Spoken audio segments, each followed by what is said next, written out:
Donald Trump ने अपने दूसरे टर्म में व्हाइट हाउस में सबसे पहली ऑफिशियल अपॉइंटमेंट के रूप में सूजी वाइल्स को चीफ ऑफ स्टाफ बनाया है और मार्को रूबियो को सेक्रेटरी ऑफ स्टेट बनाया है।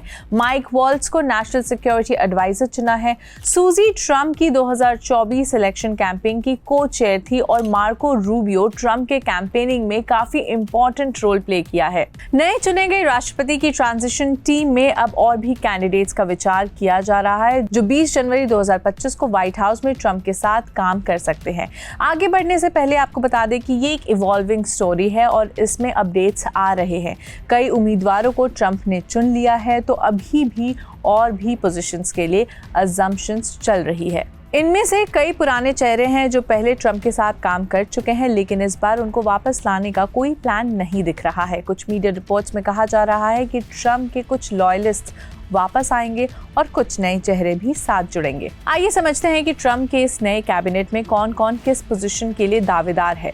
Hello and welcome to Switch. मेरा नाम है सिमरन। आगे बढ़ने से पहले आपको बता दें कि ऐसी और भी स्टोरीज के लिए आप स्विच को हर एक डिजिटल प्लेटफॉर्म पर सब्सक्राइब और फॉलो जरूर कर लीजिए।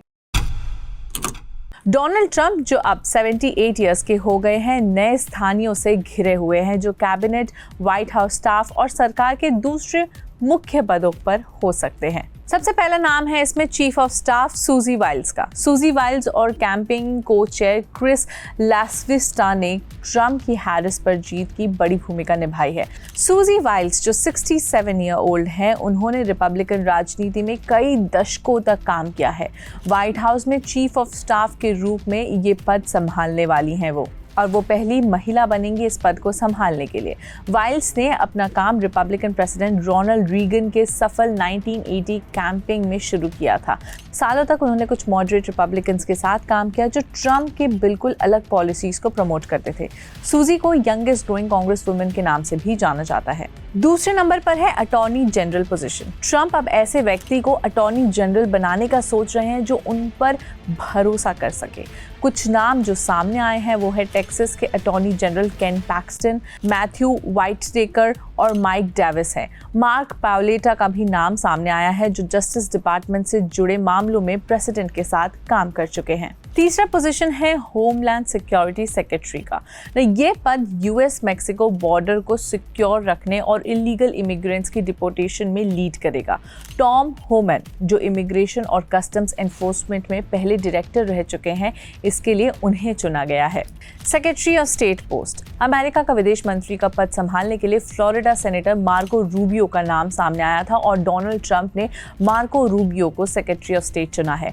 मार्को रूबियो ने ट्रंप के कैंपेनिंग में एक इम्पॉर्टेंट रोल प्ले किया है। Central intelligence agency. Cash Patel का नाम सेंट्रल इंटेलिजेंस एजेंसी यानी CIA के लिए चर्चा में आया है। जेफरी जेनसन भी FBI डायरेक्टर के लिए कंसिडर हो रहे हैं अगर ट्रंप क्रिस व्राई को हटा देते हैं तो।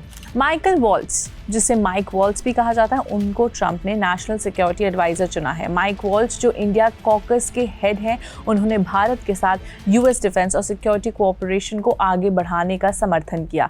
उन्होंने अफगानिस्तान और मिडिल ईस्ट में कई बार US डिप्लॉयमेंट्स पर सेवा की, जहां उन्हें कई अवार्ड्स मिले जिसमें ब्रॉन्ज स्टार भी शामिल है। वॉल्ट्ज ने पेंटागन में अफगानिस्तान पॉलिसी एडवाइजर के रूप में भी सेवा दी है जब डोनाल्ड रम्सफील्ड डिफेंस सेक्रेटरी थे। एलसी स्टेफेनिक को यूनाइटेड नेशंस में ट्रंप का रिप्रेजेंटेटिव बनाने के लिए देखा जा रहा है, जबकि मॉर्गन ऑर्टागस और डेविड फ्राइडमैन भी दावेदारी में है। रॉबर्ट लाइटहाइजर को चीफ फाइनेंशियल ऑफिसर के रूप में देखा जा सकता है। कुछ और नाम जैसे स्कॉट बीसेंट और जे क्लेटन भी इसमें शामिल है।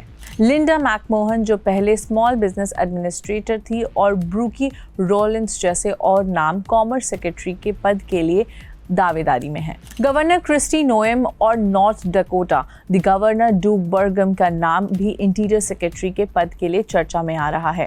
डूक बर्गम एनर्जी सेक्रेटरी बनने के दावेदार है और उनका उदाहरण देने के लिए ट्रंप के नए ड्रिल बेबी ड्रिल पॉलिसी में भी काम किया है।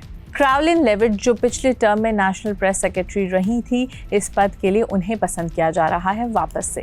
रॉबर्ट एफ कैनेडी जूनियर जो एक एनवायरमेंटल लॉयर है, उनको पब्लिक हेल्थ से जुड़े किसी पद पर रखा जा सकता है। Last but not the least, दुनिया के सबसे अमीर व्यक्ति इलॉन मस्क, जिन्होंने ट्रंप के सिलेक्शन कैंपेन में काफ़ी पैसा इन्वेस्ट किया है, उनका नाम भी गवर्नमेंट एफिशिएंसी में बदलाव लाने के लिए आ सकता है जिसमें ब्यूरोक्रेसी का काम और सुधारने पर फोकस रहेगा। आपको बता दें, इलॉन मस्क ने भी इसकी इच्छा जताई थी कि वो ट्रंप के कैबिनेट में शामिल होना चाहते हैं। ये कुछ मुख्य पोजीशंस हैं जिनके लिए ट्रंप नए टर्म में कुछ नए और पुराने लोगों को ला सकते हैं।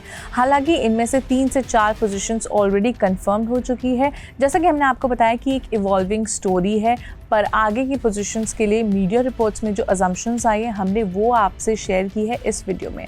अब ये वक्त ही बताएगा कि ट्रंप के नए मंत्रालय में कितने पुराने लोग आएंगे और कितने नए लोग जैसे इलॉन मस्क की तरह उन लोगों की एंट्री होगी। ऐसे और भी वीडियोस के लिए आप स्विच को हर एक प्लेटफॉर्म पर फॉलो और सब्सक्राइब ज़रूर कर लीजिए।